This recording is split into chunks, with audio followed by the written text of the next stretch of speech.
Kokia yra didžiausia nesąmonė, kurią šiandien girdite apie dirbtinį intelektą? Kad jis pakeis programuotojus. Beveik kiekvienas turbūt yra prisilietęs prie jūsų produkto. Lietuvos valstybė geras ar blogas klientas? Viešasis sektorius iš nemėgsta nuo ko nors priklausyti. Jie sako, mums visą kodą atiduosit. Mes sakom, ne, neatiduosim. Čia mūsų kodas. Microsoftas jums atiduoda. Microsoftą mes suprantam, bet jūs tai galite atiduoti. Kokia bus paskutinė sritis, kur bus įleistas dirbtinis intelektas į valstybinį sektorių? Realiai padaryti saugią sistemą.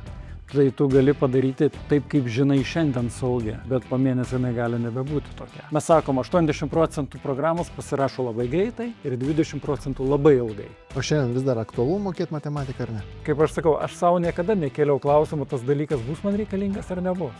Aš tiesiog mokiausi dėl to, kad galvojau, kad tai, ką moka mokyklai, tai yra vidurkis.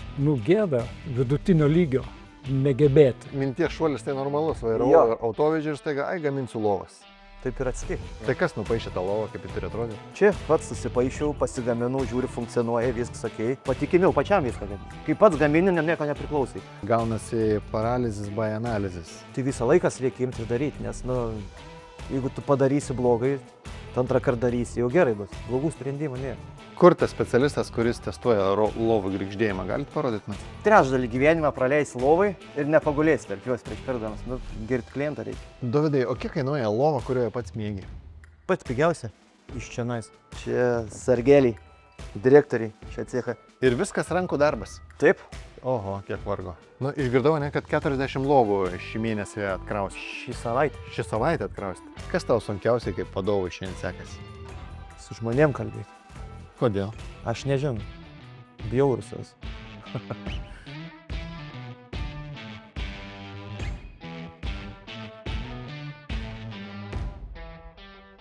Proto industrijos rėmėjas – skandinaviška mados vaikų sporto ir namų prekių elektroninė parduotuvė boost.com.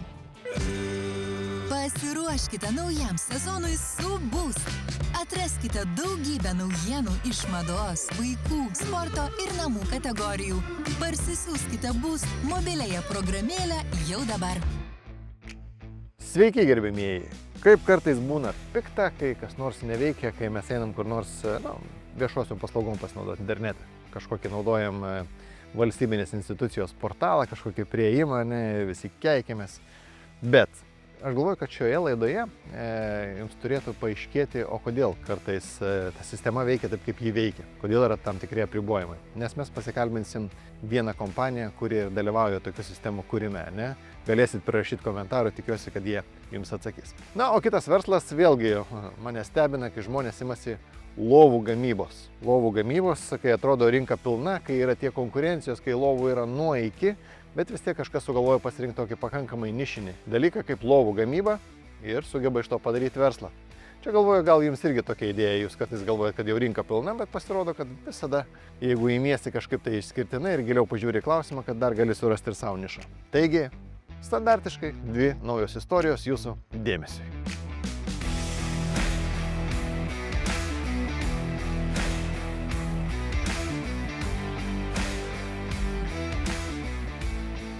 Jūs esat programavimo kompanija ir galvoju visi apie ką kalba, kad programuotojai tai pasirodo, kad vieni iš pirmųjų gali būti tie, kurie išnyks. Kaip galvojat, pasikeis organizacija? Mes taip negalvojam. Ne, kad išnyks negalvojam, kad keisis tai taip, kažkiek pokyčiai vyks. Mes, kaip aš sakau, mes dabar jaukinamės visus tos instrumentus ir pažiūrėsime kaip. Žinote, pirmas įspūdis yra toks, jaunesniųjų programuotojų nebereikia. Vyresniųjų dar reikia, kadangi vis tiek reikia kažkur padėti tą, taip sakant, veiklos kontekstą įlieti, o jaunesniųjų nebereikia, nes jie kodą rašo, o kodą jau yra, kas rašo. Aha. Ir taip sakant, visų nustebimui turbūt, net aš universitete kalbėjau ir dėstytojų nustebimui, kad labai staigiai atsirado, kas gali parašyti kodą. Bet yra vienas dalykas su visom programom ir iki šiol tai buvo ir toliau tai bus, net naudojant įrankius, kad viskas gerai, jeigu viskas vyksta taip, kaip tu tikiesi. Ir klausimai kyla tada, kai nevyksta, kaip tu tikiesi. Nesvarbu, programėlė ne taip veikia, kaip tikiesi. Ir tada reikia aiškintis, kodėl. Tie, kurie galės paaiškinti, greičiausiai, taip sakant, be žmogaus įsikišimo bus labai sudėtinga iš tiesų padaryti. Nu, tai yra toks, aišku, ilgalaikė prasme visai dar gali pasikeisti, bet bent jau artimiausius, sakykime, 5 ar 10 metų, aš manau, taip sakant, Taip nebus toli didelės prognozuojat. bėdos. Jo, aš manau, nebus didelės bėdos, tas poreikis pridėti žmogaus galvą, jisai bus stiprus. O kaip šiandien pasikeitė jūsų darbas kaip programavimo kompanijos? Pasikeitė kažkiek, bet mes galim pasakyti taip, kad žmonių prasme mes kaip dirbam, taip dirbam. Nėra taip, kad mažėtume ar panašiai, mes dabar ieškom efektyvumo. Eina pažiūrėti, kur jūsų programuotojai sėdė. Mačiau kažkur laidų prisikrovę ant stalo. Būna ir tokių. Galvoju, kam programuotojam laidai? Ten gal inžinieriai. Galvoju, kad jūsų pavadinimą žiūrovai praktiškai yra negirdėję, bet beveik kiekvienas turbūt yra prisilietęs prie jūsų produkto. Kokie tokie populiariausi Lietuvoje jūsų daryti daiktai? Nu, iš tų populiarių, kur galbūt ne visi prisilieti, bet tikrai daug, pavyzdžiui, yra infostatyba. Nu, nežinau, statybos leidimo, jeigu reikia. Teko man kažką ten keltai, aš atvirai pasakysiu, aš samdžiau žmonės, kad jie ten sukeltų. Nes neįmanoma pačiam. Būna taip. Ar čia tokia užduotis jums buvo, kad tai būtų sudėtinga, ar iš to pats taip sugalvojate? Ne, užduotis yra susijusios su taisyklėmis. Ir klausimas yra, ar kada nors galvojate, kokie teisės aktai reglamentuoja tą visą reikalą? Ne. Teisingai. Tai va, tai yra statybos įstatymas, po to yra statybos reglamentas. Nu, daug turinio prirašyto. Tai iš esmės turime daug visokių taisyklių. Ir pagal tas taisyklės reikia tvarkyti. Tai čia šiaip gera tema iš tikrųjų. Būnam pikti, ne, kai naudojamas kažkokiem valstybinių institucijų paslaugom. Iš vienos pusės džiaugiamės, kad galim ir turim ir jos veikia. Iš kitos pusės, kad jos kitą kartą veikia kreivai arba labai sudėtingai, visiškai nepritaikyta žmonėms. Tai galvoju, kurioje čia vietoje yra bėda? Ar čia, kad užsakovas nesuformuluoja, kaip turėtų būti, ar čia, kad programuotojai tiesiog daro techniškai?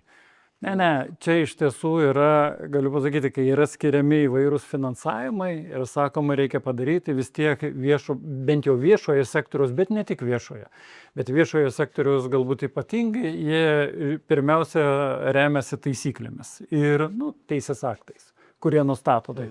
Ir iš esmės negali būti jokių kompromisų. Ta prasme, realiai turi būti padaryta taip, kad iš tikrųjų atitiktų tai. Kad žmogus negalėtų padaryti ne pagal taisyklės. Ir tada automatiškai atsiranda daug duomenų, daug validacijos, taip sakant, nepadaryti kažko, ko negalima, negauti to, ko negalima. Ir taip reikia pasakyti, kad visos sistemos, žinot, yra apeinamos. Tu vienaip ar kitaip prisijaukini jas ir supranti, kaip padaryti, taip sakant, taip, kaip tau labiau tinka, negu taip, kaip jos galbūt buvo užmanytos. Reiškia, tai va tas sudėtingumas atsiranda iš tokių. Dabar, o toliau kitam žingsnį būtų galima paprastinti. Išskirti atskiras situacijas, daryti paprastesnius variantus ten, kur užtenka to, bet iš tiesų gana dažnai finansavimą tam neskiria. Pavyzdžiui, žinote, irgi, kaip aš sakau, viena iš tokių įdomesnių mūsų sistemų yra draudikų biuro, kur iš tikrųjų, kad kai jūs eina draustis ir jūsų riziką vertina, tai remiasi tais duomenimis, kuriuos kažkada, taip sakant, padarėme ir jie renkami. Ir visi žino, reiškia, kiek jūs autoįvykių turėjote, taip sakant, koks jūsų rizikingumas, ten, grubiai sakant, jis didesnis ar mažesnis, kainą reikia didinti ar mažinti ir taip toliau. Tai yra, prie to prisideda, aišku, mūsų visas darbas yra daryti sistemas, kurios iš esmės vienaip ar kitaip kaupia informaciją, kuri po to yra naudojama sprendimų priėmimas. Dar pavardinkit, kokius sistemą esate darę, kad žiūrovas ką žinotų. Mes esame vieni iš tų, kurie, kaip aš sakau, dirbame, pavyzdžiui, kultūros srityje. Tai yra, mes esame darę sistemas bibliotekoms, muziejams ir archyvams. Kokia yra pagrindinė specifika, kai kuriat viešus produktus valstybei? Daug metų ir daugeliu atveju mes realiai dirbom su ta, kad tu visų pirma orientuojasi, reiškia, į tą veiklą. Nes, žinote, kaip sakė kažkada yra akademikas Telksnys, yra sakęs, tinklus mes padarysim, o žuvų bus. Tai šiuo atveju iš tiesų yra toks, kad padaryti žmogui, tu iš tikrųjų turi turėti tokias sistemas, kuriuose yra duomenų. O duomenys gimdo iš kasdieninės veiklos. Tie, kurie dirba su tuo. Nesvarbu, bibliotekininkai, muziejininkai, reiškia, ar ten, sakykime, galų gale tie žemėtvarkininkai, pavyzdžiui, kokie nors, arba statybos, ten, sakykime, tie statybos padalinių žmonės, jie generuoja duomenis. Ir tada tu gali teikti kažkokią paslaugą ir daryti žmogui servisą. Tai esmė yra tokia, kad daug metų buvo viskas orientuota pirmiausiai į tai, kad veikla skaitmenizuotųsi ir po to jau ką su tuo gali daryti. Kokią dalį jūsų užsakymus sudaro viešasis sektorius ir privatus? Mūsų viešasis sudaro apie 70% ir privatus apie 30%. Jūs čia sąmoningai esat pasirinkę eiti viešąjį sektorių? Jo, mes galbūt reikėtų sakyti taip kilmės prasme, mes pradėjom nemažai su viešuoju sektoriumi ir taip viskas ir nuvažiavo, bet jo, yra tam tikro sąmoningo pasirinkimo. Bet jeigu žiūrėti iš patirties ir iš to, kiek esame įdėję darbą, pavyzdžiui, kokia nors bibliotekos sistema, tai yra beveik mūsų produktas, nors iš tikrųjų jis savininkas yra valstybė. Bet mes esame tiek dirbę prie to reikalo, tiek metų, kad iš tiesų yra taip sakant, visas know-how čia. O kai sakot know-how, ar tai reiškia, kad kažkas iš jūsų ten, kaip jūs vadinate, team leadų, projektų valdytojų, kad jie realiai išmano valstybės procesus, ar ne? Ja, taip ir yra. Kartais geriau net, negu tie, kurie ten dirba. Aha. Ar nėra bėda, kai jūs gaunat užduotį, kad jums tą užduotį rašo žmonės, kurie negali suformuluoti tą užduotį normaliai? Mes norėtumėm kartu rašyti. Taip mums atrodo būtų efektyviau, bet pagal taisyklės, dažniausiai mes gaunam užduotį. Bet žinote, kaip ir yra taisyklėse ir mūsų darbo viena iš neefektyvumo dalių yra, kad tu, kai gauni užduotį, ateini ir persirašai. Aišku, kalbėdamasis ir panašiai, bet už tai viešasis sektorius mėgdavo tokius dalykus, kurie mums nelabai patikdavo, bet jie sako, yra užduotis, techninė specifikacija, bet joje numatyta, kad kai tu pradėsi dirbti, darysi detalę analizę. Bet iš tikrųjų, kai tu nori suskaičiuoti kainą, tu jau turi būti padaręs detalę analizę. Tai yra, kai tu ją padarysi, tau gali pasirodyti, kad tai, kaip tu įsivaizdavai darysi ir tai, kaip reikės daryti, gali skirtis kartais. Tai va toks. Bet iš tiesų viešas sektorius gana dažnai taiko šitą metodą. Reiškia, galbūt kažkiek tas kinta, bet nelabai žymiai. Bet iš esmės, mes galvojam, kad būtų gerai kartu parašyti. Ir tada susiskaičiuoti kainą ir pagal tai daryti ir apsispręsti, kiek daryti. Nes nebūtinai kartais yra sugalvojama tokių dalykų, kur mūsų vertinimo kaina yra tokia kosminė, kaip mes sakom, ir nelabai galbūt prasminga pradiniam žingsnėje, bet visi viešajam sektoriui žinot, kaip galvoja, dabar gavau finansavimą, kad gausiu kitą nieks nežino, tai reikia dabar viską pasidaryti. Dabar vis dažniau išgirstam visokių pastebėjimų apie saugumą, ar ne, ten visokių įsilaužimų, visi čia gudrėja su tais įsilaužimais. Vėl čia kieno kaltė yra tai, kad sistemoje yra spragų? Ar dėl to, kad nebuvo suformuluota, kad sistema būtų saugi? Ar čia turi būti papildomai, on top kuriama kažkokia saugumo dar lygis? Aš šiek tiek manau kitaip. Ta prasme, visi žino, kad sistema turi būti saugi. Čia nėra klausimo suformuluota ar nesuformuluota. Ta prasme, čia yra kaip ir, bet realiai padaryti saugią sistemą, tai tu gali padaryti taip, kaip žinai šiandien saugią, bet po mėnesio jinai gali nebebūti tokia. Tiesa. Ta prasme, tai va tas be kintančiam pasaulyje tas klausimas yra sudėtingas ir jisai realiai reikalauja pastovaus dėmesio. Tai yra tai, kad iškilo saugumo spraga, tai čia va, tu gali pažiūrėti, ar čia buvo pražiūrėta, ar buvo nepatikrinta, nors metodai kaip tikrinti buvo žinomi, ar čia atsirado kažkas tokio naujo ir panašiai.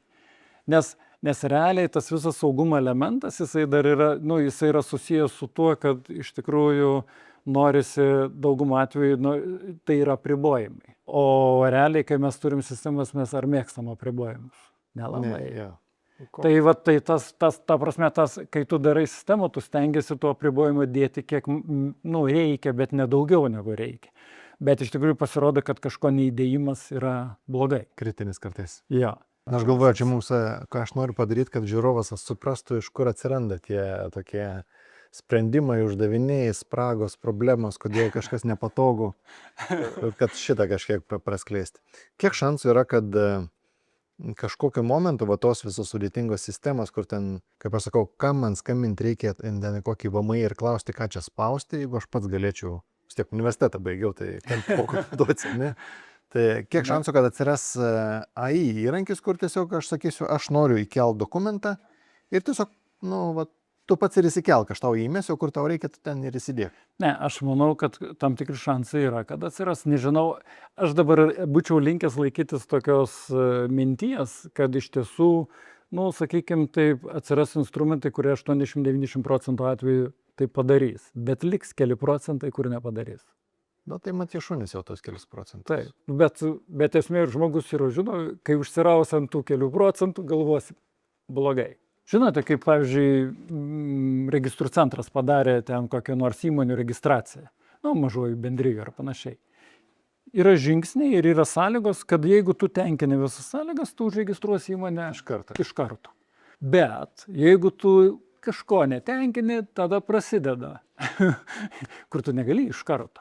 Bet pasirodo, kad iš tikrųjų galbūt ten daugiau negu 50 procentų atvejų iš karto ir užsiregistruoja. Bet mes kai viešumoje kalbam apie kuriuos atvejus labiau. Taigi, nepavykusius. Kai nepavykusius. Mes nedaug kalbam apie pavykusius. Tai yra, tai tas kontekstas vis tiek generuoja, nes kaip čia pagal tą principą šaukštas deguto. Reiškia, vis tiek yra galioja. Tai IT srityje tas gana yra stipru, iš tikrųjų, kadangi mes kaip programuotojai mėgstam. Mes ateinam, mes kaip sako, programuotojai terpiai, kaip yra, sako, aš parašiau programą. O iš tikrųjų projekto vadovas, žinot, ką galvoja? Tai programa dar neprašyta, dar nepažiūrėjo niekas. Nu, kai pažiūrės ir suprasi, kad visai neparašyta. Nu, dėl to, kad neatsižvelgta į tai, nepadaryta tas, nepadaryta tokia išimtis, tokia ten, sakykime, atšaka ir taip toliau. Tai yra daug įvairių prielaidų, kuriuos reikia sudėti detalių. Mes sakom, 80 procentų programos pasirašo labai greitai ir 20 procentų labai ilgai. Nu, arba, pavyzdžiui, gali sužlugdyti net projektą, tas 20 procentų. Bet tai ir susiję iš tikrųjų tuo, kad į tas detalės reikia daug kreipti dėmesį. O vartotojas, kuris naudojasi, jis tik tom detalėm ir naudojasi. Realiai to 80 procentų jis jo nemato.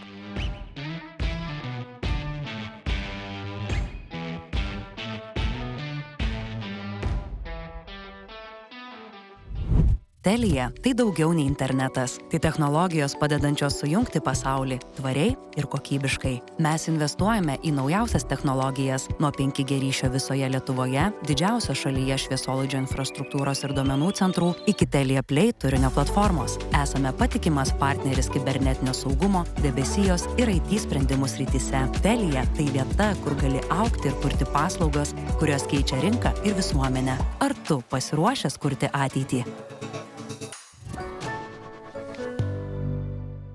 Vieną kartą gyvenime bandžiau įsidarbinti komercinę organizaciją ir manęs nepriėmė. Galvoju, gal kada nors nufilmuosim interviu su tą įmonę.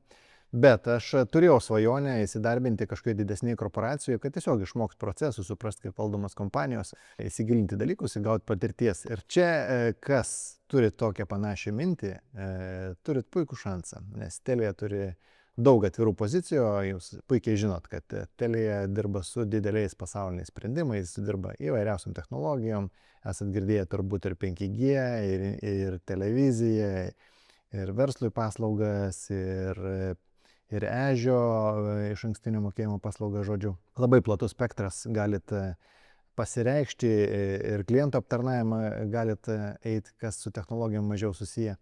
Žodžiu, tikrai platus spektras išbandyti save dideliai kompanijai, suprasti, įgauti patirties, prisiliesti prie vairiausių procesų ir padirbėti, aišku, tarptautiniai dideliai kompanijų galimybė. Ir aišku, čia ne tik tai, kad padirbėti korporacijoje, bet jeigu kažkas galvoja apie kažkokius pokyčius savo gyvenime, čia turbūt irgi nebloga proga yra apsvarstyti, galbūt rastumėt save naujam amplua arba galėtumėt padaryti kažkokius karjeros pokyčius. Ir laidos aprašyme mes įdėsim nuorodą, kur galit nueiti ir pasiskaityti kažkiek tai detaliau. Dianza. Panevėžio rajonas. Nežinau, kas čia kaimas, miestas. Labadiena, filmuojamės. Užteks ilsėtis. Filmuojam? Filmuojam. O ką reiškia Dianza? Mamos vardas Diana. Aha. Tai va taip ir sugalvojau. Diansa. Osa nieko nereiškia. Ne, tiesiog Diansa, Diana, Diansa, taip ir gavas. Supratau. Mamos garbė žodžiu. Na jo, Fainiai. taip šį. Einam, pažiūrėkim, kaip gamybinis procesas atrodo nuo pradžios iki pabaigos. Mes pabandysim įrodyti, kad jūsų lovos kažkom tai ypatingos, ar ne? Nu, atšinais ir, tarkim, savaitės, ne savaitės dalis plano. Čia sudėta. Jo, čia ir sudėta. Tai tarkim, dalys atskiras. Paskui jos ten išsirušiuoja, apsivelka, užsiparalanuoja, susipakuoja ir pas klientus važiuoja. Supratau, kad jūsų ypatybė yra, kad jūs gaminat lovą ne serijiniu būdu, ne, bet kiekvienam pagal užsakymą. Jo, šiaip tai, Stengiatės stengiamės. Jeigu klientas pageidauja aukštesnės, žemesnės, tai viskas čia prasideda. Tai atpjaunam jau žemesnę dalį, negu reikia standartiškai, pavyzdžiui. Nori kitas klientas, gal mūsų standartinė lova, tarkim, yra jam netinkama.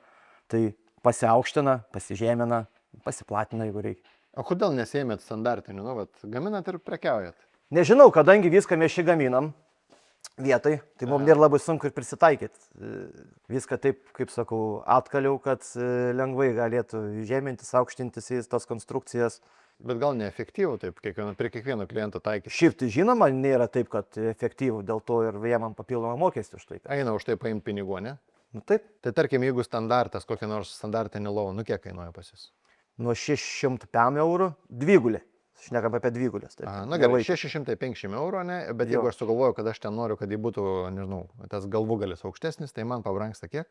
Procentaliai ar eurais? Ne procentaliai, apie 60 eurų gal, sakyčiau. 60 eurų. Jo, koks modelis priklauso dar nuo modelio. 10 procentų, 8 pabrangsta. Taip, pakenčiamai. O jūsų lova, kas ekspiruoklinė, ar kaip skaitėsi? Kaip vadinasi? Čia lova mus? Ar jūs lovą gaminate ar čiužinį gaminate? Lovas ir čiužinis gaminam, tik čia nėra čiužinių gamybos. Ai, čia nėra čiužinių gamybos, ne? Supratau, nes šiaip lovai turbūt esmė yra čiužinys, o tas karkasas tai 100 metų. Ne. Ne? Ne. Nu gerai. Nu tai jeigu dabar įsivaizduokit, padėsit čiužinį ant klebančio karkasą, tai kas čia bus? Namą ant blogą pamatą nesatys. Aha, nu aš nekalbu jau apie, kad klibėtų. Nu, tarkim, į grotelės reikia atkreipdėmėsi. Tai pamokink mus, kaip išsirinkti lovą. Pirksiu lovą iš tikrųjų. Netgi ne vieną. Tai parduotuvėje gal čia geriau būtų pamokyti. Parduotuvėje parodys. Jo, parduotuvėje pamokyti, parodys, kaip reikėtų pirkti lovą. Aha. Kaip jūs iš vis sugalvojat, kad jums reikia lovas gaminti, o ne spintas, ne stalus, ne dar kažką? Viskas prasidėjo, kai buvo COVID-as. Ir dar viena įmonė ir mano transporto verslas, logistika ir transporto verslas buvo. Aha. Tai transportą visą išpardavėm jau, bet kai buvo COVID laikai, kai buvo labai sunkus laikai transportui, tai vat tada su broliu išvažiavę dviese, nes darbuotojai visi bijoja važiuoti. Vilkikus vairavote? Autovežis didelis tos, kur mašinas veža po 9, po 10, po 11. Aha, okei. Tai, teko vairuoti patiem, nes, nieks nevažiavo, verslas stoja.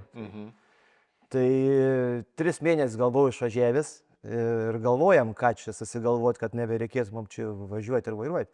Susigalvojam, kad gaminam lovą.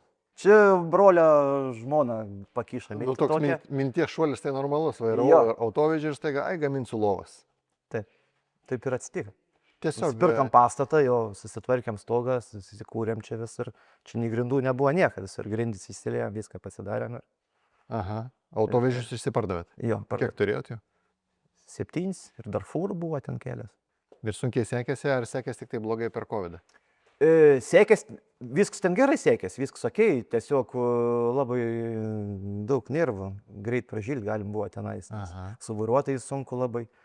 Žalas didelės būdavo, nes vežė brangis mašinas, vairuotojais nepažėja, patiltų, kur nors dar kažkas. Stogus nubaladoja ir sėgitas taip. Aha. Tai va, tai autovežiai nebuvo naujausi. Buvo ir naujų, senų, visokių buvo, bet tai čia ramiau.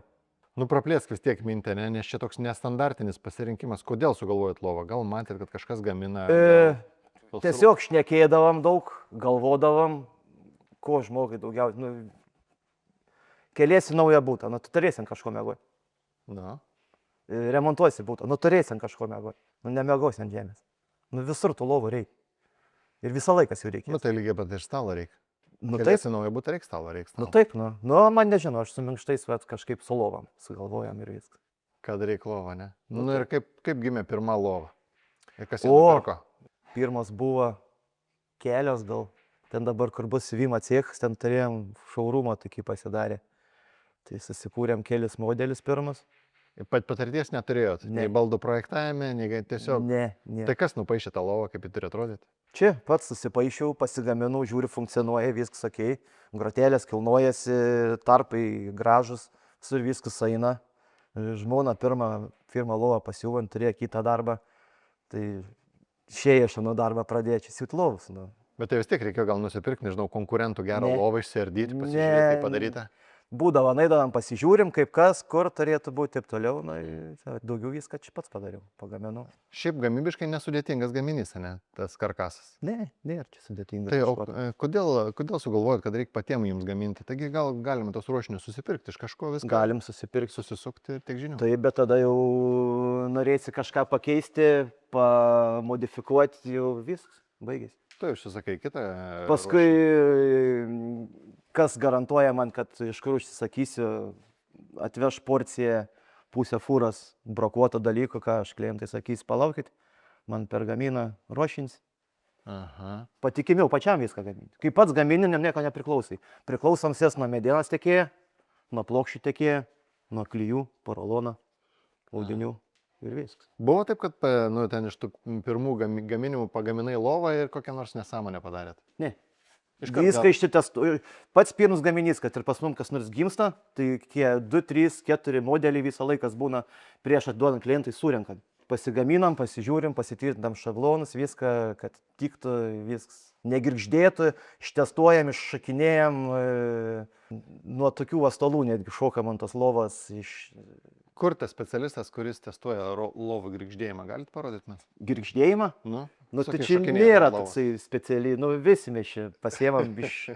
Tai klausyk, kiek iš tikrųjų pasiemėte ant savo galvos ir susivežti medieną, susiruošti, susipjauti.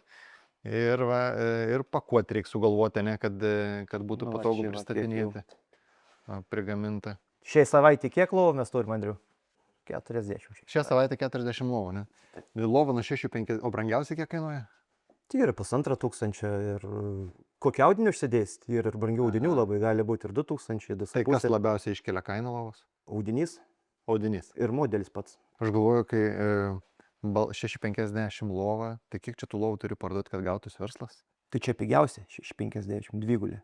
Viengulė yra alvaikiškų pigesnių dar. Dar pigesnių. Po 500 yra. Tai turi gerai likti tada ant tos lovos, ne?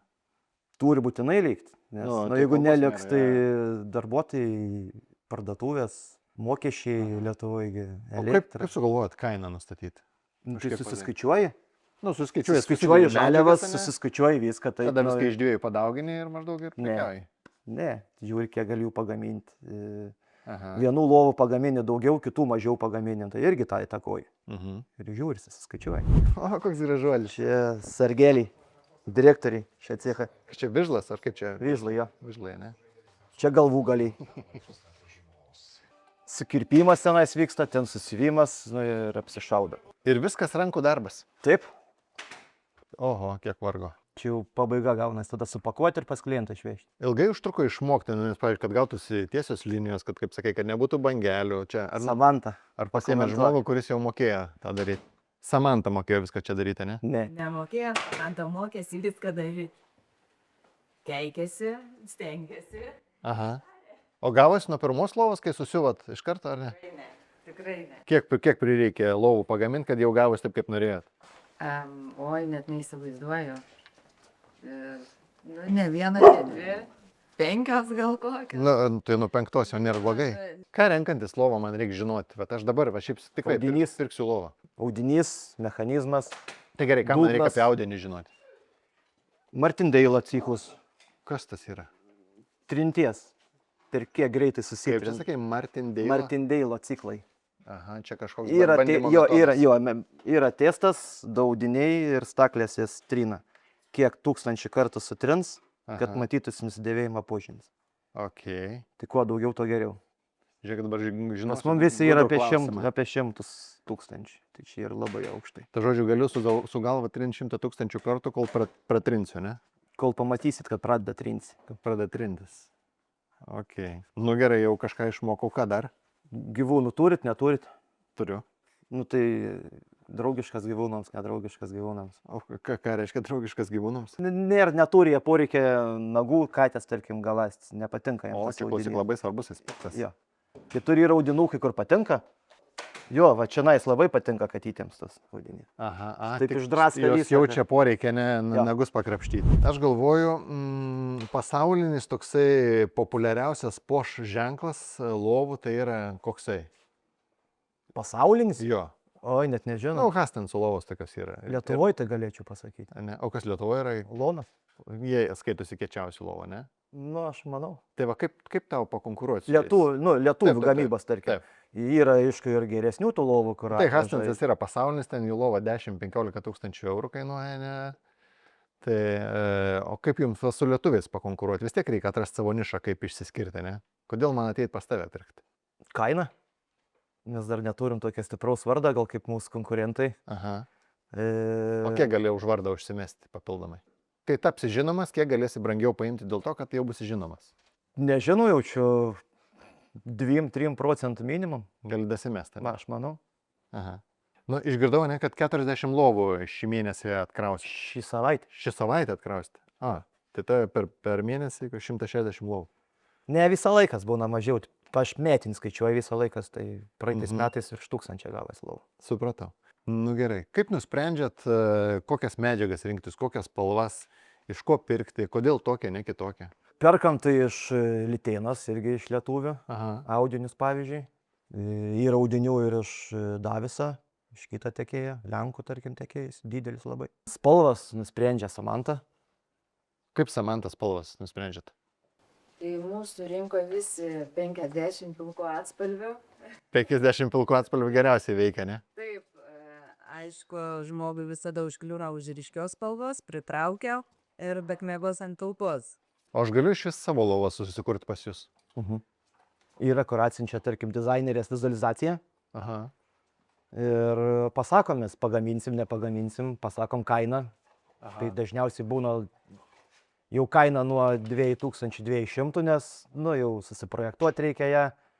Dažniausiai iš pirmą kartą nelabai ir išeina pagaminti. Aha. Būna ir persiūti tenka, ir perdaryti. Ir būna net ir karkasą naują perdarai, nes kai pradedi jau ją vilkinėti, jau pamatai, kad jau čia nesaina galas, čia jau blogai. Bet padarom. Nugi panagrinėkim dabar jau jūsų lovas. Nuo kurios pradedam dabar? Nuo brangiausios. Nuo brangiausios. Tai va, čionais yra reikalų ją pagaminti. Kame reikalai, kas čia sudėtingo? Nu tai va, kampukai minkšti, matot, pas kitas, nu jau čionais kietesnė. Na įdomiai labai susinerė, čionais, ties čia kojų galis, tik su formas gaunasi. Daug darbas su jie labai. Pasikelia lengvai, o ne kaip kitur ten. O kodėl nepadarot normaliai, nu, pavyzdžiui, nu reikia jėgos, ne, jau reikia atsargiai. Dėl ko? Nu, Timtelkit biškai viskas. Ir paleiskit. bet vis tiek jau pasilenkęs geriau netraukti reikia. Nėra kokios nors elektrinės pavaros. Yra, gaminam, darom, Nu dirbam vat, ties tuo. A čia gal toks, Bet įdomu, ar klientas norės mokėti. čia gal įsidirbinėjimas jo, bet... Nu, neįsidirbinėjims. Pavyzdžiui, itališki mechanizmai yra dabar, susibendravau aš su italais. Jau užsisakėm pavyzdžius, jau turim, jau projektuojam ir darom jau. Tai labai įdomi darom dalyką. Nežinau, ar čia reikia atskleisti. Nu, jau, va, nuspręsk pats. Ir pultelis, paspaudi mygtuką, jinai pasikelia iš pradžių į tokį paviršių. Ne taip, kaip nors, bet va taip pasikelia. Nu, tiesiog iškyla čiužinys, va šitaip į tokį aukštį, kad jau būtų patogu pakloti lovą. O, okei, fainai. Kad pasikloja, ar tenais tą užvalkalą užtempi, nu, užkamšai, paklodė galų gale, kad būtų patogu. Aha. Klientų turim. O kita stadija būtų tada jau, kai paspaudi mygtuką, jinai jau taip pakelia ir iš paskos pasikelia pusę patalinės dugną į aukštį. Kad būtų patogu prieiti žmogui, pavyzdžiui. Tenais yra gan sudėtinga susidėti kažką. Tai tenais ant ratukų stalčius yra, pasislenka link čionais ir gaunas tokia dviaukštė spinta. Okei, aha. Tada pasibaigėt savo reikalus, susidėdat ką reikia, ar ten pats išsiemat, ar pasidedat. Skamba gerai, bet tai vien tik tai mechanizmas kainuos turbūt 100 000, ne? Ne. Ne? Ne, pigiau. Brangus mechanizmas, nesakysi kainas, itališkas, ne koks nors. Tai kada turėsi čia vietoj? Šių metų galę turėsiu. Ir pati lova konstrukcija, ir 10 metų dėsiu garantiją lovos konstrukcijai. Kai pardavinėja lovas, žmonės ką perka? Jiems kas svarbiau yra čiužinys ar konstrukcija, ar viskas? Žiūri viską, nu, Vis tiek konstrukcija. žmogus ką pažiūri, kad gražu ir tada gula ant čiužinio. Ne, nu pavyzdžiui, žiūrėkit, vat, parodysiu šitą lovą. Jo. Kai perka, kas svarbiausia yra? Dugnas. Nu, man niekada dugnas nesumašiau, kad svarbu. Nu, Kodėl svarbu? jeigu nu, tu nusipirki, tarkim, pigesnę lovą, jo, ir bus šiandien kardonas, pavyzdžiui, arba audinys, būna medžiaginis dugnas. Aha. Kažką įdėjęs ir viskas. Niekas sunkaus neįdėjęs. O čia gali dėti, nežinau. Pas mum testavimų buvom, kaip netgi filmuką kūrėm Facebook'ui, tai žmogus vidui atsigulis gulėjo. Tai va, paskui lamelius, kai esmė yra didelė. Jeigu čia naiso didelį tarpų, tai dėkit kiek nori čiužinį. Čiužinį iki metai 2 ir spiruoklė išlės. Negauna atramos tinkamos, spiruoklė ir jinai plėšia audinį. Kas yra populiariausia lovo pas jūs? Populiariausia vaikiškas. Vaikiškai yra populiariausia. Šita populiari, labai populiari. O kas lemia jos populiarumą? Kaina? Nežinau. Kiek kainuoja? 605 eurų. Plius čiužinys. Plius čiužinys, vaikiškas. Kodėl jin tokia populiari, nežinau. Ar gal kad apvali, ar kad ant kojų aukštų, nes ir sirblys palenda ir neįsivaizduoju. Nu ir nebrangiai gal, ne? O kam iš vis tau salonas reikalingas? Salonus būtinai reikalingas, nes, nu, pats dabar pirktum baldą, nepažeisi. Baldas, nu, aš suprantu, kaip perkam žaislą, kokie mašinytė, tada kažką tokį smulką, kokią spintelę, taip toliau. Tada tu trečdalį gyvenimą praleisi lovai ir nepagulėsi tarp juos prieš pirkdamas. Nu, man tai aišku, žymiai pigiau būtų neturėti salonų. Nu, bet girti klientą reikia. O kaina, pavyzdžiui, su kokia nors Ikėja lyginė ar ne? Pasižiūrė aš tas Ikėjas, bet kad ten panašios kainas. Jeigu minkšta lova, ten labai gal panašiai. Sekat kokius nors tyrimus, nežinau, kiek žmogus guli ant kairio šono, kiek ant dešinio, kiek ant nugaros, kiek ant pilvo, kaip tą čiužinį gal kažkokį parinkti, gal dar kažką. Nežinau, aš tik smarkiai neapsikraunu. Pats paprastas gyvenime man... Ar teisingai suprantu, kad jūsų verslo strategija tai tokia yra, kad jūs galite pritaikyti pagal žmogaus poreikį, ten aukštesnį, žemesnį, dydį jis gali pasirinkti, medžiagą jis gali pasirinkti ir jūs galite kiekvienam individualiai tam tikrose ribose pakoreguoti. Taip. Ir kainą gerą padaryti. Taip, nu, žmogus statosi namą. Taip, nu, kambarys gavosi toksai. Jo. Tarkim, lova turi stovėti prieš langą. Nu ir tarkim, visi gamintojai, tarkim, tenais metras, 1,20 m, 1,10 m, 90 cm. Galvų galia aukščiai, nu, jo palangė 80 cm. Nu, parašo, mamailas su tokia problema savo, nu, tai ką mes jam pasiūlom, pakišti tą lovą po palangę gražiai. Ir, nu, po langų, kad nei langą neuždengtų, nei nieko. Ir viskas. Ok. Šitą naujieną. Nu, kame naujiena? Nu, naujiena, čia su tais italais, o kaip susirašėm, pasakėm klientų norus, o ir 2 lovytės. Tai čia ne 2, čia 2 galiu pasidaro iš. Nu, 2 gulė. Arba 2 vaikam, draugo lova. Jo, į svečius, jeigu atvažiavo draugas, ne? Jo, ir čia viskas paprasta labai.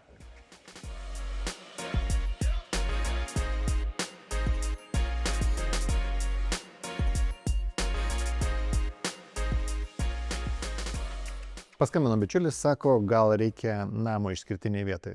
Sakau, nu, pabandom, šauk, sakau, pasiūlymą, nes tų išskirtinių vietų tokių Vilniuje nedaug yra, arba kainos kosminės. Ir čia turbūt vienas įdomesnių tokių pasiūlymų, kuris gali jūsų sudominti, jeigu ieškote įdomesnio sprendimo. Ir ta vieta vadinasi Vilniaus sala. Jeigu neklystu, 16 km nuo centro, kas šiais laikais, jeigu norit turėti namą išskirtiniai vietai, turbūt yra labai geras atstumas, visiškai netoli. Ir išskirtinė vieta tom, kad kodėl pavadino sala, nes iš abiejų pusių vanduo ir vėlgi netoli Vilniaus tokių vietų nėra taip paprasta surasti. Taigi individualių namų kvartalas, gal dar turi ir sklypų laisvų. Pasiūlymas jums pasidomėti vilniaussala.lt, jeigu nueisit, pasižiūrėsit, o dar turbūt geriau yra nuvažiuoti į vietą ir įsivertinti. Vystytojas rengiasi padaryti išskirtinį projektą. aukštesnės klasės namų, nes nusimato ir pakrantė, ir teniso kortas, ir žodžiu viskas, kas šiandien būdinga aukštesnės klasės kvartalams. Taigi vilniausala.lt galėtų tapti turbūt ir jūsų naujų pasirinkimų arba naujais namais. Įsivertinkit, pasižiūrėkit ir apsilankykit.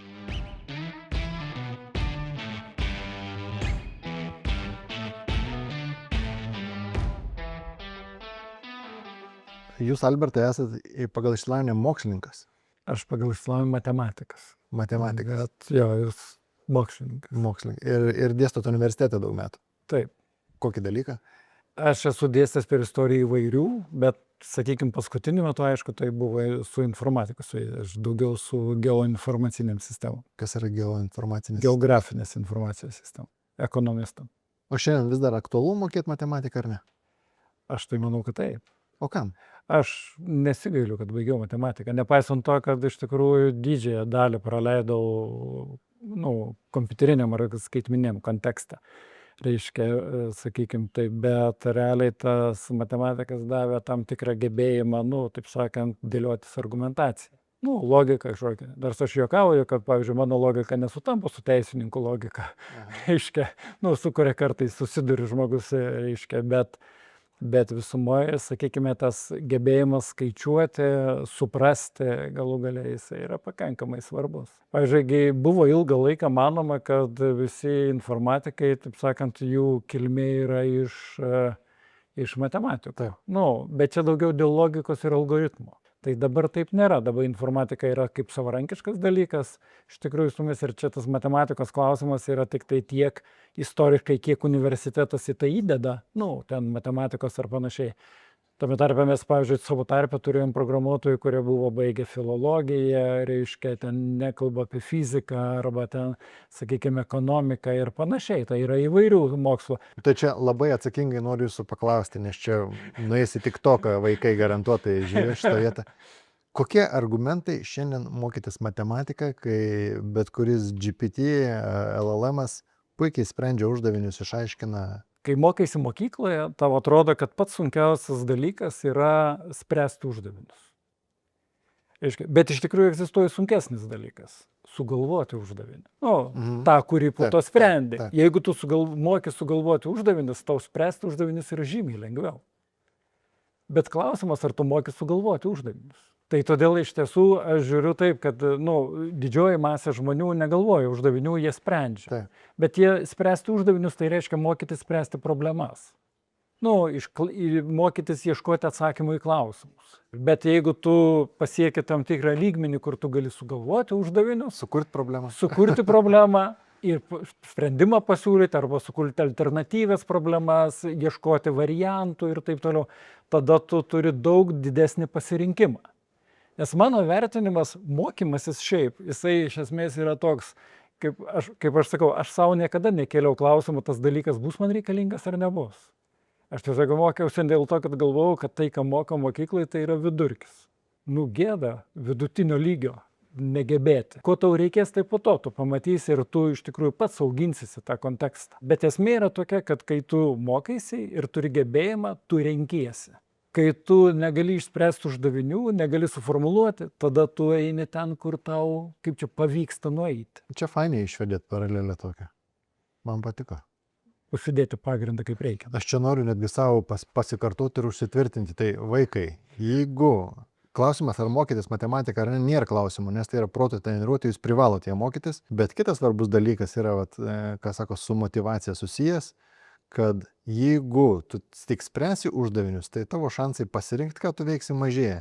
Bet jeigu juos taip gerai spręsi, o dar finaliai gebėsi ir sukurti tą uždavinį, tai tavo šansai, ką tu nori veikti, labai stipriai prasiplečia. Taip. Tai va.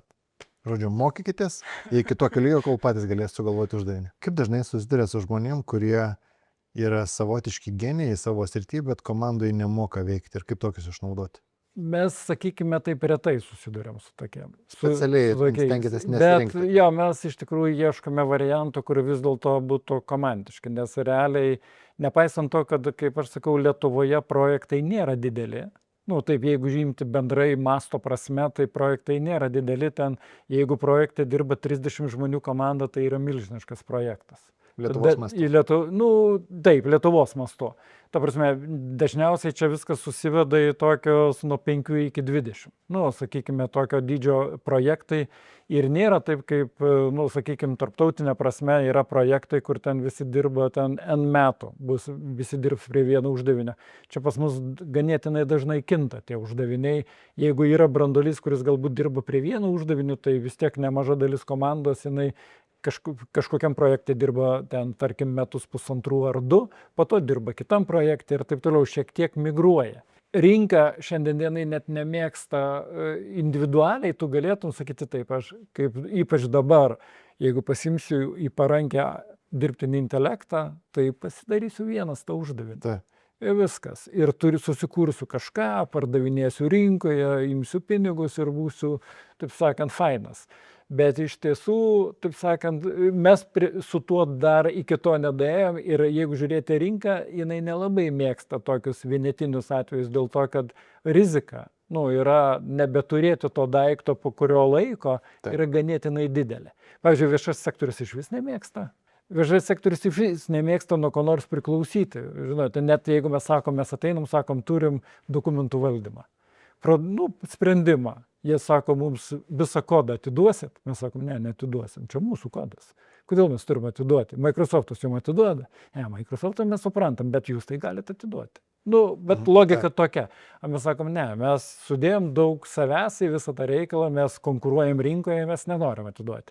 Ir todėl bet už tai mes galim, kaina jums to daikto bus, pavyzdžiui, 2, 3 ar 4 kartus pigiau, negu iš tikrųjų jūs pirktumėt kūrimą. Ir turiu pasakyti, kad viešasis kartais galvoja, gal nusipirkam kūrimą. Kai sakot žodį kompetencija, jūs turite omeny ne kodo rašymo kompetenciją, bet kažkokios specifinės srities išmanymą? Aš turiu visumą.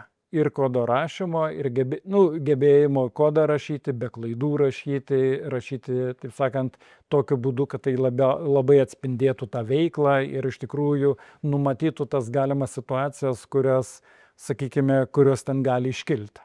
Iš tiesų. Tai kompetenciją mes turime kaip visumą tokią iš tikrųjų. Mes šiaip niekada neorientavom į kodo rašymą kaip tokią atskirą elementą. Tai mes nėra taip, kaip sako, ar ateitų į darbą ir mes sakytumėm, kodą rašyti mokai, jis sako, moku, tai tu mum tinki. Tai taip nebuvo. O jeigu ateitų žmogus, sakytų, išmanau žemės ūkį, priimtumėte darbą tokį? Jo, bet mes sakytumėm tada gerai, kad išmanai klausimas kokią poziciją. Ar tu nori būti analitiku ar programuotoju. Tai ta prasme, jeigu tu nori būti analitiku, tai ir moki rašyti, tai tada užtenka išmanyti žemės ūkį. Čia tik klausimas, kaip aš sakau, kokį didžiausią rišlų tekstą esi parašęs. Jeigu tavo rišlus tekstas buvo bent 30-50 puslapių, tai tada gali pradėti daryti. Bakalauro darbas, sakykime taip. Jo, jeigu esi bent vieną tokį parašęs. Jeigu tu nori rašyti, išmanai žemės ūkį ir nori programuoti, tai klausimas, kokia tavo programavimo patirtis. Tai yra, kiek tu gebi tą daryti.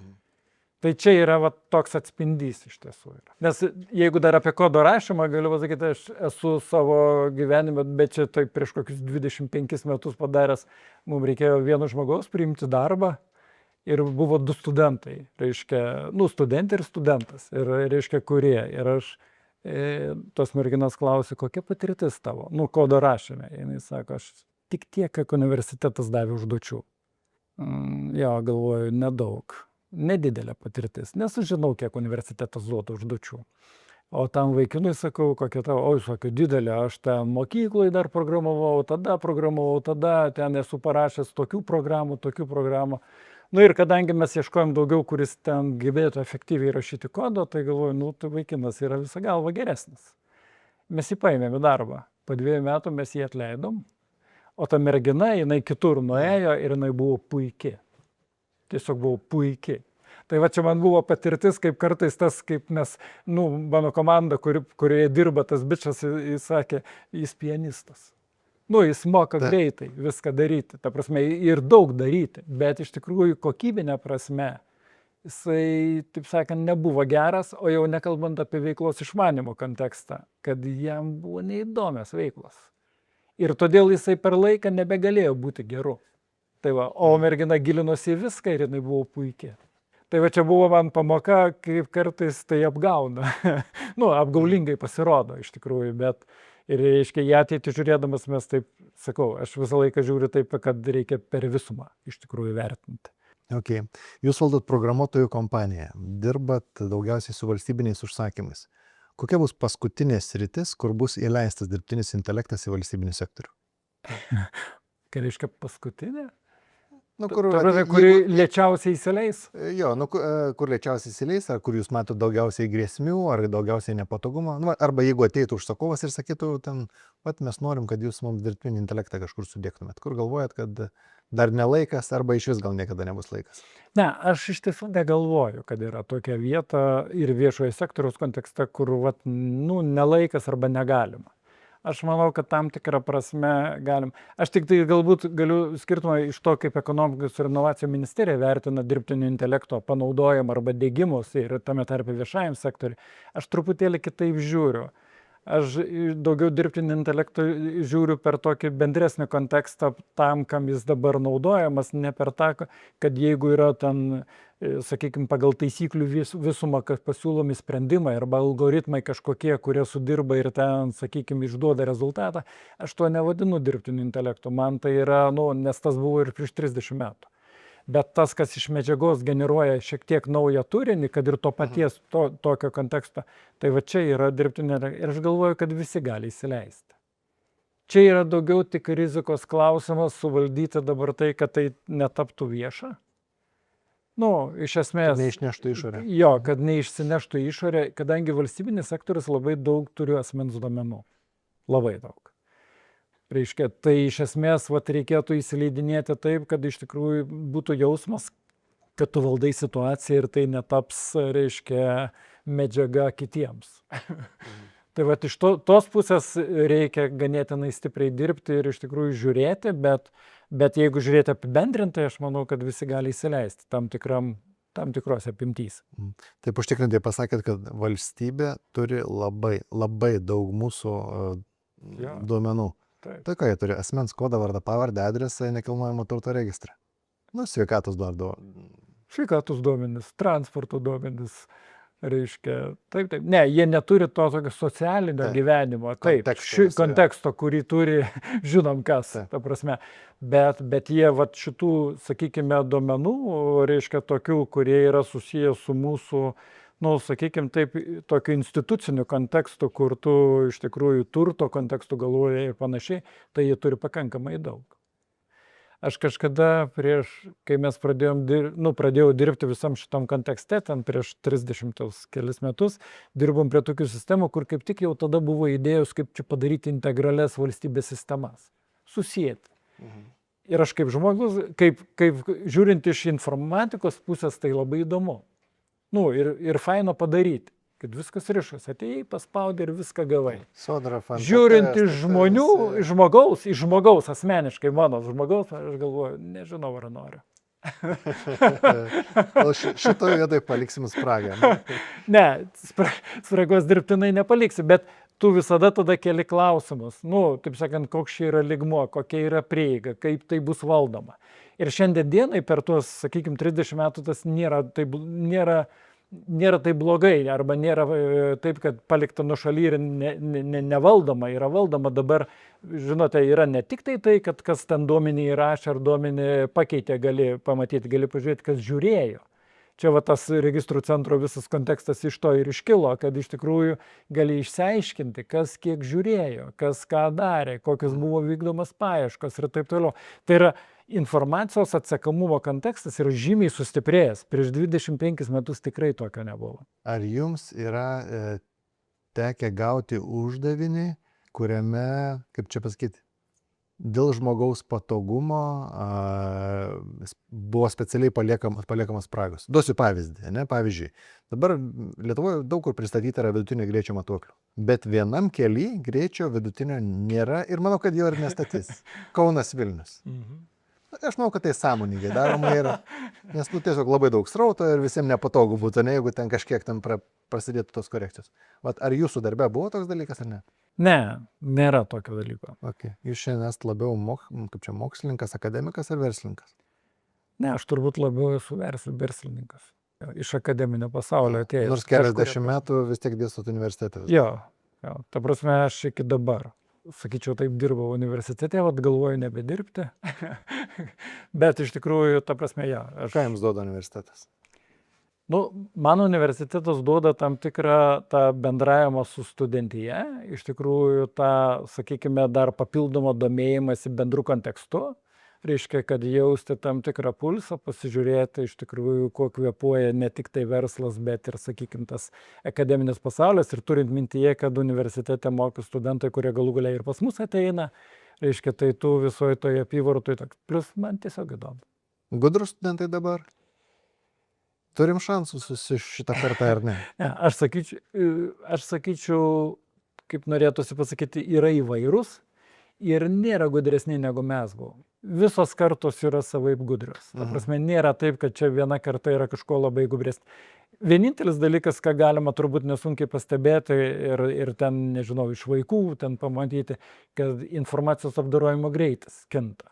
Ta prasme, jie greičiau apdoroja informaciją. Bet dėl to, kad jie gyvena toj terpėj. Ta prasme, tai terpėj, kur jie auga, yra žymiai daugiau turi visko, negu kai mes augom. Kažkokiu momentu Asseco grupė sugalvojo įsigyti šitą kompaniją, ar ne? Galvoju, kaip perkaba programavimo kompanija, kuri dirba viešajam sektoriuje. Kaip įsivertinti jos potencialą, nes jį gali ir nelaimėti to konkurso, ne? Gali. Čia tokia pakankamai didelė rizika. Yra rizika. Kaip vertinamos tokios Jo, kompanijos? bet galiu pasakyti, didesnė rizika yra žmonės. Nes galima nusipirkti kompaniją ir ten žinosi po pusės metų, kad tų žmonių pusės neliko. Taip, čia visi. Ta prasme, tai didesnė rizika žmonės, bet iš tiesų Asseco grupė turėjo tam tikrą patirtį, kaip jinai įsigydavo kompanijas, tai jinai taip pat padarė ir čia. Reiškia, įsigijo, kad minimizuotų šitą riziką. Tai vienas dalykas. Dabar dėl konkursų, tai aišku, jie pažiūrėjo tam tikrą trendą praeityje ir iš tikrųjų tą pasitikėjimą tai žmonėm, kurie liko kompanijoje dirbti po įsigijimo, manydami, kad jie žino, ką daro. Tai ta prasme, tai šitoj vietoje tas rizika visada yra, bet iš tikrųjų jie taip pasidarė vertimą, pasižiūrėjo, kiek tą riziką galima minimizuoti, arba jinai minimizuojasi, nustatant kažkokias taisyklės, kurias jie savo turėdavo, arba turėjo įsigydami, ir iš tiesų jie nuėjo tuo keliu. Ta prasme, kaip grupė didelė, iš tiesų galima sakyti, kad mes esam labai mažai tenai ir iš tikrųjų kaip ir tokia atrodo tos vertės nekuriame labai daug. Bet jeigu žiūrėti bendrai globaliai, tai kad jie ten turi Lietuvoje įmonę, tai aišku, jiems yra, tam tikrai jie žiūri pozityviai tai. Čia gal susiję, kadangi Asseco yra lenkiška įmonė, šiaip jeigu žiūrėti pagal jos šaknis, tai gal susiję tas Lietuvos-Lenkijos kontekstų kažkiek. Kokia dydžio šiaip Asseco grupė yra? Asseco grupė yra turbūt taip dabar virš 10 000 žmonių, jeigu žiūrėti. Reiškia, bet čia ne tik Lenkija. Lenkijoje gal yra taip apie 50% ne Lenkijoje ir jinai yra praktiškai visoje Europai. O pagal pajamas kokio dydžio? Geras klausimas, kiek jinai dabar jeigu dabar neklystu, tai virš milijardo jie turi pajamų. Ok, virš milijardo. O Lietuvoje, Asseco Lietuva? Asseco Lietuva turi, pernai metų rezultatas buvo 26 milijonų. Tai kaip ir nėra čia tokia didelė rizika jiems, taigi kažkas netvirtų. Ne, nėra, bet reikia turėti mintyje, kad jie įsigijimą padarė 2007, tai 20 metų greitai. Tai iš tiesų čia toks jau apie riziką praktiškai nekalbama. Kaip Jūs galvojat, kadangi Jūsų vis tik tema yra valstybės sektorius daugiausia, ar ne, koks sektorius šiandien dar labiausiai prašosi Jūsų paslaugos? Valstybėje, ta prasme, jeigu žiūrėti iš valstybės, nepasakyčiau dabar iš tikrųjų. Aš šiuo metu galvoju, kad realiai mes neturim nulinių pozicijų. Toks yra vienintelis dalykas, kur galbūt būtų galima aktyviau dirbti, kaip pavyzdys, tai yra, sakykime, skaitmeninti tas, kas guli popieriniuose dalykuose. Čia yra toks, pavyzdžiui, kažkada buvo idėja, bet jinai taip nestipriai stumėsi į priekį, nors ta idėja jinai yra gyva, pavyzdžiui, visi žemėtvarkos projektai, kad būtų skaitmenizuoti. Tai va čia yra toks atrodytų, ten nėra daug programavimo konteksto, tai yra nebūtų net mūsų veikla, tiesioginė ta prasme.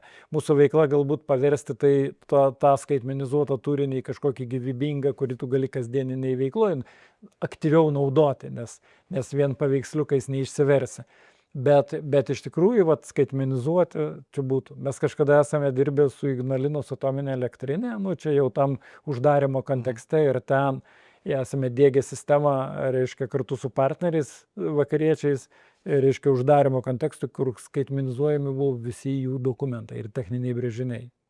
Tai mums atrodė fantastinis projektas. Kai bendravom, sakėt, kad teko jums padaryti ir klaidų verslo prasme, ne? Kokią prisimenat iki šiandienos?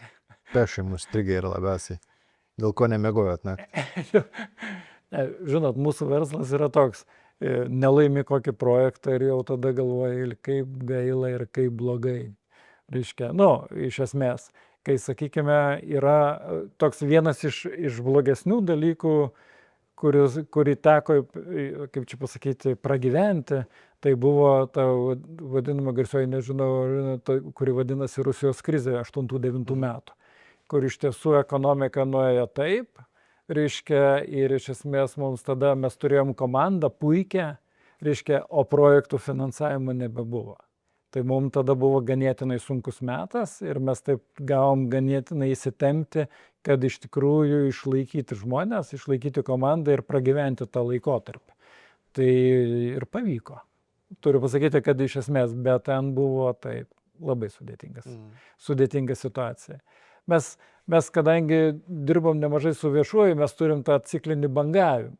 Aš šiandien esu šalininkas, kad valstybė finansuotų savo projektas ne pikais kažkokiais, o tiesiog pastoviai skirtų dėmesį toms sritims kažkurioms. Ir nesvarbu, ar ten skirs 100 000, ar 500 000, ar milijoną, čia jau žiūri pagal tai, kaip reikia. Bet iš tiesų, ne taip, kad, pavyzdžiui, kažkokia sritis ten neturi finansavimo 5 metus, po to gauna 2 metam, o po to vėl 5 metus neturės. Tai tokia sritis jinai negali būti gyvybingai arba atitinkančiai šį laikmetį vystoma. Labai sudėtinga, ta prasme, nes visi iš tiesų galvoja, korporatyviniai, jie kaip skaičiuoja, kad programinį įrangą tu parduodi ir tau reikia priežiūrai ten, nesvarbu, 15-20% skirti, kad tu galėtum palaikyti tam tikram moderniam lygyje. Reiškia, ir derintis prie besikeičiančio konteksto. Tai mes darom ganėtinai silpnai šitą dalyką. Valstybinė prasme. Yra sritis, reiškia, ta pati kultūra, kuri finansuojama labai šitai. Okay. Įvertinant šiandienos aplinkybės, kaip jums sekas planuoti, ką jūs, ir kaip toli jūs planuojat, ką jūs veiksite, po 3-5 metų? Tai mes po 3-5 beveik neplanuojam. Ne, mes žinome, kad dirbsime tose maždaug kryptise, kaip dirbame dabar. Žiūrime į tam tikrus kai kurios produktinius dalykus ir ten vienokius ar kitokius darome investicijas. Bet iš tiesų mes dabar planuojam maždaug taip, iki 3 metų. Labiau 2-3 metai žiūrim į priekį. 1-2-3 metai, va taip.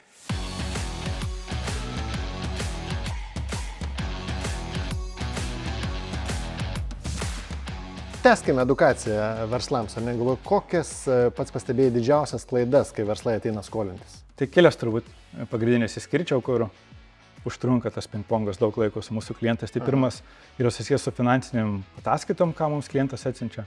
Tai dažnai klientas pasidalina naujomis tarpinėmis finansinėmis ataskaitomis ir ten akivaizdžiai yra tokių spragų, kur balanso abi dvi pusės nesueina arba finansai, kuriuos jie mums atsiunčia, mes tada patikrinam registrų centrą ir jie ženkliai yra prastesni, negu kad registrų centre pateikta informacija. Ir tokie netitikimai daug laiko užima. Antras turbūt, taip įvardyčiau, paslėptos bombos yra, kur mes pradedame vertinti klientą ir jisai pasakė, kad jam reikia pasiskolinti 200 000 eurų, kad įsigytų stakles ir padidėtų verslo našumas ir daugiau pinigų uždirbtų. Bet tada klientas pamiršta paminėti, kad matome, jog už 3 savaičių reikia grąžinti 200 000 eurų kreditą kitam kreditoriui. Okay. O pinigų sąskaitoje dabar 7 000 eurų. Tai va čia tokios paslėptos bombos, sakyčiau. Aha. Nereikia žodžių su kvailiais laikyti, jūs vis tiek suprasite, ne, kaip ten viskas padaryta viduj? Taip, mes efektyviai, taip greitai, bet labai atidžiai žiūrime į įvairius duomenų šaltinius, kad suprastume, kas vyksta su verslu. Aha. Ir trečias turbūt tai verslas aiškiai negeba įvertinti ar tai iškomunikuoti, kam reikalingos lėšos. Vadinasi, jisai pasako, kad investuos ten kelius šimtus tūkstančių kažkokį įrangą, kai mes matome, kad jisai skolingas sodrai, ten reikšminga suma. Ar tai iš principo informacija, kuri yra priešinga to, ką mes matome kitose informacijos šaltiniuose. Nu ir to pasiekoje mes tada žaidžiam pirmie gal tokį klausimyną su klientu, kad suprasime, tai kas iš tikrųjų vyksta su to verslu. Ir tas laiko jam būna tiek klientui ir jam frustracija, bet ir mes tada, žinai, gale dienos mes bandome suprasti verslą, kaip jisai veikia. Ir iš principo, kuo verslas yra atviresnis, kuo daugiau su mumis duomenų dalinasi, ar taip pat teikia informaciją atvirai, tuo mes gebame greičiau jiems pasakyti taip. Tai kokį nors paruoštuką, tai kaip man pasiruošti, jeigu aš einu pas jūs skolintis? Pasiruošti, kad paraiška tikrai nebus sudėtinga. Iš principo, ta be paraiška mūsų užtrunka vos keletą minučių. Tai realiai verslas gali per Open Banking paduotis savo banko sąskaitų išrašus, nuskaityti. Ir jeigu jis yra finansus pateikęs į registrų centrą, jam nieko nereikia papildomai daryti. Mes tada galime patys. Nebent jisai nori pasidalinti papildomais tarpiniais finansais. Ir tada, kai mes paskambinti jam už poros valandų, kai jis pateikia paraišką, tiesiog aiškiai paaiškinti tai kuo jau užsiema iš tikrųjų ir kam reikalingos lėšos keliais sakiniais, kad mes tada galėtume patikrinti tą informaciją, ar viskas tampa. Ar turit kažkokį sąrašą dažniausiai pasikartojančių klaidų? Tai turbūt tie keli dalykai, ką paminėjau, bet dažniausiai besikartojantis yra turbūt tos finansinės ataskaitos, kur ten akivaizdžiai kažkas yra su jomis negerai. Žiūrint su istoriniais duomenimis, ar ten netitikimai, tarkim, balansai ar dar kažkur. Nu, ir jeigu vis tik jau taip nutiko, kad padarėm tų klaidų, ar net ten teikdami parašką, ar jūs atradot kažkokią spragą, kurią aš pražiopsojau, ką tai man reiškia, kad aš jau nebegausiu finansavimo, ar kad jūs ten vertinsit be proto ilgai? Taip, užtruks ilgiau negu kad įprastai, bet gale dienos mes norime steigti finansavimą. Tai jeigu informacija yra pateikta iš karto, paraiškos metu, tai mes finansavimą galim steigti per mažiau nei 24 valandas. Mes esame tai daug kartų padarę. Tačiau jeigu matome netitikimų, trūkumų ir atsakymai į papildomus klausimus yra tokie lakoniški, jie nieko nesprendžia, tai tas žaidimas skambučiais ar e-mailais pirmyn atgal gali užtrukti ir porą savaičių. Iki kol mes tada įsiaiškinsim, jausimės komfortabiliai, kad galėtume steigti finansavimą. Bet aš nepapuolu kažkokį juodą sąrašą, kad jau nebesikreipti, ne? Ne, nebent jau akivaizdžiai bandai apgauti mus. Okay.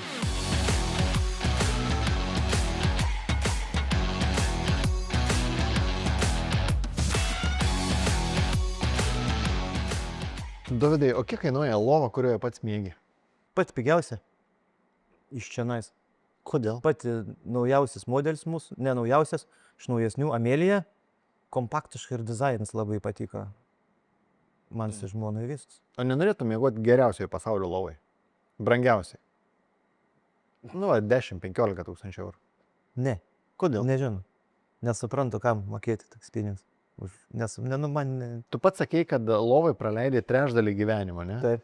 Nu tai, pažiūrėjau, o telefoną kokį turi? Samsungas kažkas. Samsung, nu jis kiek kainuoja? Iki 1000 eurų kainuoja vis tiek. Ne, tiek nebekainuoja, 25 tas. Žmonės ant telefono leidžia kas 2-3 metus, ne po 1000 eurų. Nu tai kitai ir po 2000. Ir po 2000 jo. O vat lova, kur tu trečdalį gyvenimo praleidai, kur yra esmė, kad tu pailsėtum, kad tavo ir sveikata, ir ligos, ir darbingumas, ir visa kita. Mokam, nu nežinau, 600-500 eurų.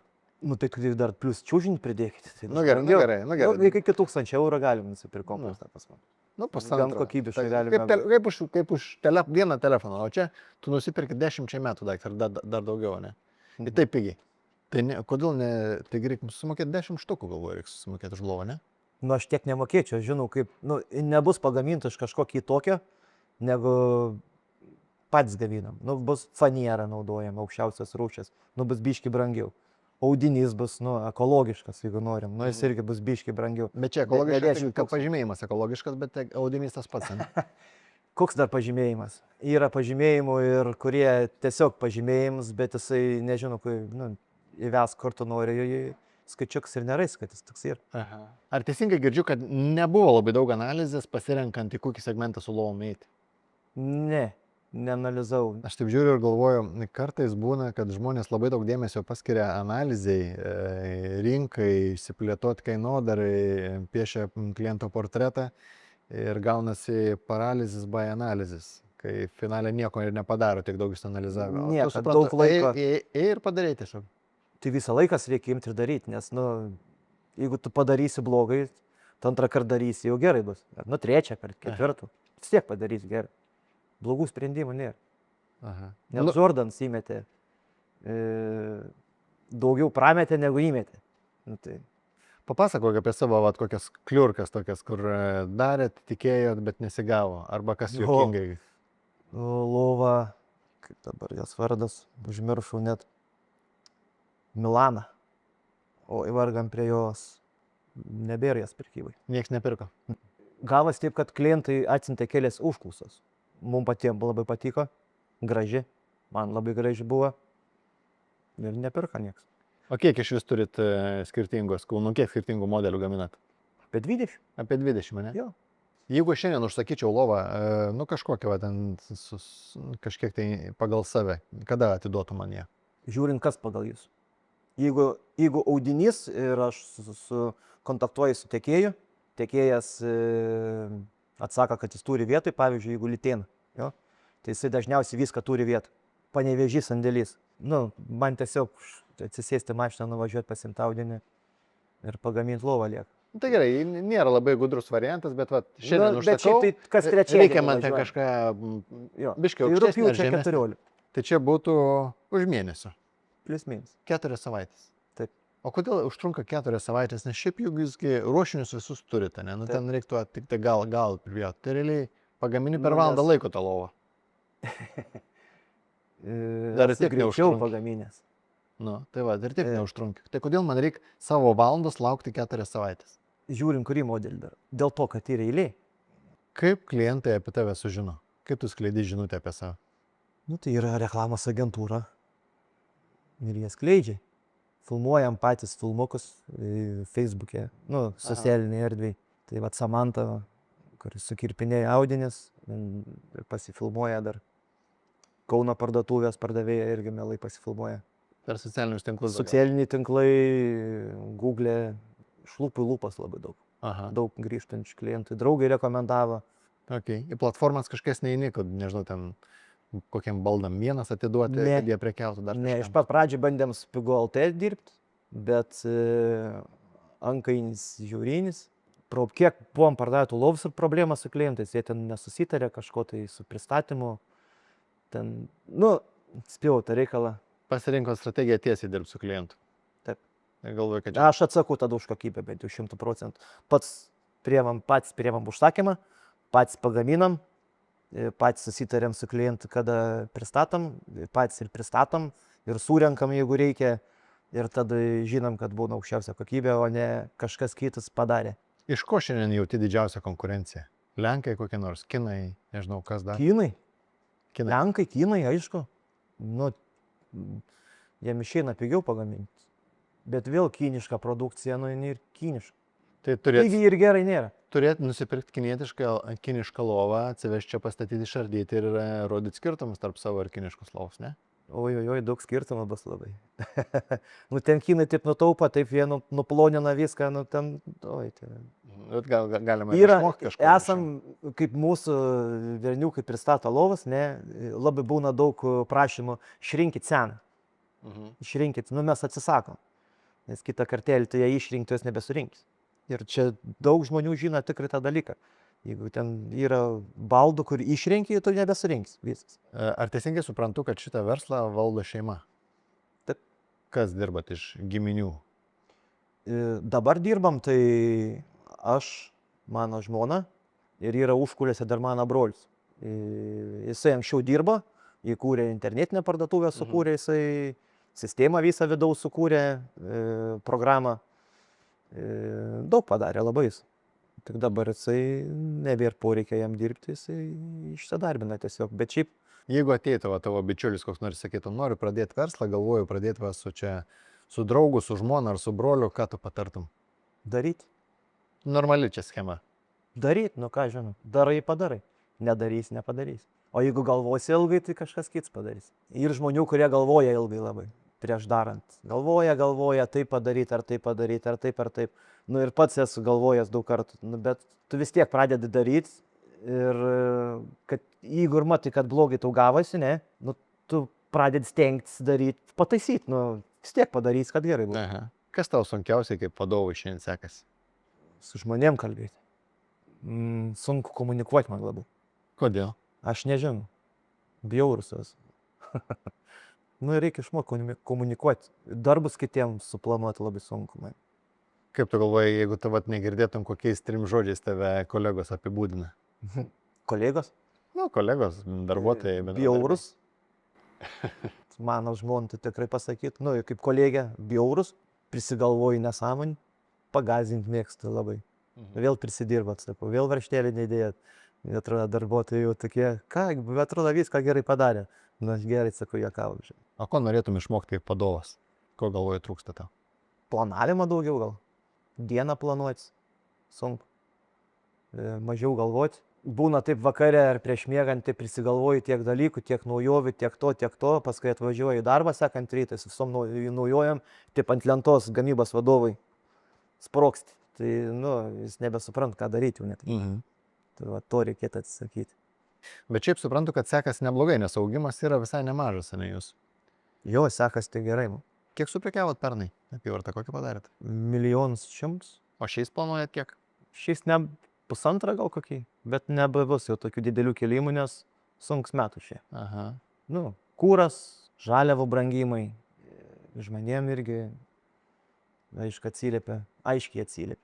Nu, gal ir tos, sako, pensijas visi susigrąžina, pirks, nu, bet nežinau, mes to nelabai Į lovas neinvestavo. Ne, antrą pakopą. telefonai, gal kompai geriau, mašinas kokias.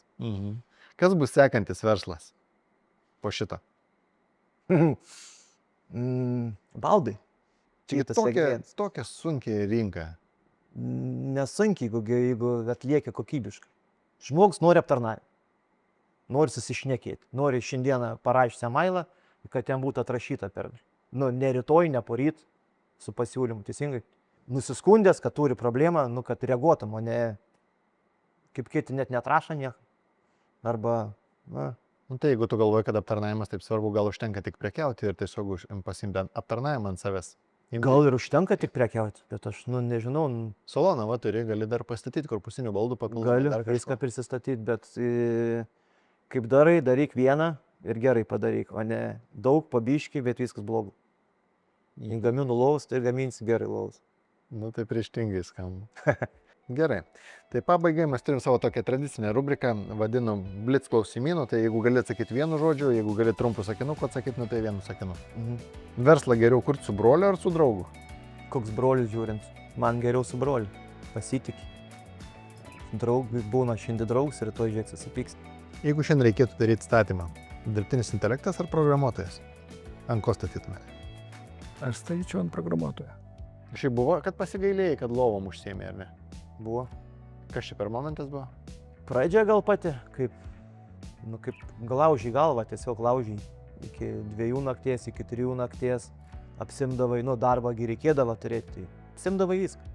Ir kai paskui išlaužiai pagaminti ten tuos visus dalykus. Pasakai, ką mes čia pasivėlėm? Jo, žinai, kad kurjeris rytoj 12 val. Atvažiuoja paimti, klientui vežti. Tai 3 grįždavau namo, 6 atvarydavau pabaigti. Microsoftas ar open source'as? Aš pagal kilmę esu open source šalininkas. Ikea ar Lenkijos gamintojai? Nematau skirtumą. Kur geriausia yra mokytis su vadovavimu? Geras klausimas. Sakyčiau, praktikoje. Kokios savybės žmogaus niekada nesamdytum? Kokių savybių? Pikto. Jeigu piktas, nu kaip tu nustatysi per pokalbį, ar jis piktas? Matais. Iš veido matais. Jau pažįstu, žinau. Jeigu nedraugiškas, jeigu nėra su kolektyvu bendravimo, arba jau matau, kad, nu, kaip sakau, zanūdins koks nors. Jeigu pykčio raukšlė labai ryški, tai viso. Ne, esam turėję jau, ačiū, nenorim daugiau. Okay. Kokią garsę Lietuvos IT sistemą, kurią galvoja, kad reikėtų sukurti iš naujo? Dabar aš galvoju, kad reikėtų sukurti iš naujo tą vadinasi APP arba iš tikrųjų teismų portalą. Ne tą teismų sistemą, kur čia dabar nuskambėjo, kaip sudėtingas daiktas, bet tą viešai teismų portalą. Manau, kad reiktų tiesiog perkurti. Kaip tu galvoji, kokia bus tokia viena aiškiausia ir ryškiausia technologija, kuri per artimiausius 5 metus labiausiai pakeis tavo verslą? Technologija? Nu, technologija, sprendimas, inovacija. Kas daugiausiai įtakos padarys tavo verslą? Net nežinau. Sakyčiau AI, bet aš labai nenoriu, gerdamas savo klientus, nenaudoju jo. Atsirašo visą laiką gyvas žmogus. Nes man pačiam parašai atrašo bots. Bet jeigu viską gerai atrašo, Nu, į kas? operatyviai, Ne, nereikia laukti eiliai. gyvas žmogus. Panašu, kad programavimo kompanijos ten kokių 2-3 metų bėgyje nustos vadintis programavimo kompanijomis. Koks bus teisingas pavadinimas? Ne, bet jos ir dabar, nesakyčiau, kad vadinasi programavimo, yra informacinių technologijų kompanijos, tai jos taip ir vadins. Taip ir vadinsis. Jo. Lietuvos valstybė geras ar blogas klientas? Aš sakyčiau, jisai yra labiau geras negu blogas, iš tiesų, bet yra dar kur tobulėti. Na gerai, jeigu tau šiandien būtų 20 metų, turėtum kokių laisvų 100 000 eurų, ką veiktum? Investuočiau. Kur? Daryčiau. Surašiau, ką daryti. Aplinką tvarkyčiau gal. Nusipirkčiau kokių žolėpievių, malkų skaldiklių. Aš žinau, su ko susiduriu pats man. Turim pečių, patalpose dasišildom irgi žiemą, kai būna ypatingai šalta. Tai žinau, ką reiškia rasti normaliai, kas sutvarks tas malkas. Reikia pavasarį reikėjo žolės tvarkyti, su žiburį nereis. Nu, va, tokių lauko paslaugų yra daug žmonių, kas negali tą žolės nusipjauti, šakų negali sutvarkyti. Tai čia man patiktų jaučiu, kiem padirbt biškį, ką. Nu, darai pradžiai. Žiūrėčiau, kas gautas. Bet galvoju, kad šiaip daugiausiai, kad ryžtų tokio įpatėm, kad reikia ne gal kitą kartą biškį mažiau galvoti, daugiau daryti. Tai jo, kits padarys greičiau tada. Suprat? Vis tiek padarys. Jo, jeigu ne jūs, tai žiūrėkit, Dovydas jau daro. Jau daro. Kokia yra didžiausia nesąmonė, kurią šiandien girdite apie dirbtinį intelektą? Nu, kad jis pakeis programuotojus. Nu, vad įdomu, kiek šie žmonių norėtų su jumis pasiginčyti, bet... Gerai, tai dėkui, kad skiriat laiko. Ačiū. Ačiū. Ir jums, kad skiriat laiką. Dėkui. Gerai, Dovydai, dėkui tau. Aš manau, kad jūs puikiai suprantat, kad šiandien, ypač šiandien, technologijos sensta labai greitai, nes jau ryte atsikėlė ir žiūri, kad tą, ką turėjai, ką vakar išmokai, jau nebeaktualu, pasenė ir jau yra žymiai geresnis sprendimas. Bet kas nepraranda vertės, tai geri žmonės, gebėjimas spręsti sudėtingas situacijas ir geri sprendimai. Čia, aišku, sudėtingiausia vieta. Tai padaryti, bet viską tai ateina per patirtį. Na, o jeigu šitoj laidoj jūs išmokot kažko tai sužinojot, ar pagalvojot apie naują kažkokį sprendimą, kurį galėsit prisitaikyti savo, nepamirškit prenumeruoti mūsų kanalą. Tam kartui tiek, iki kitos laidos.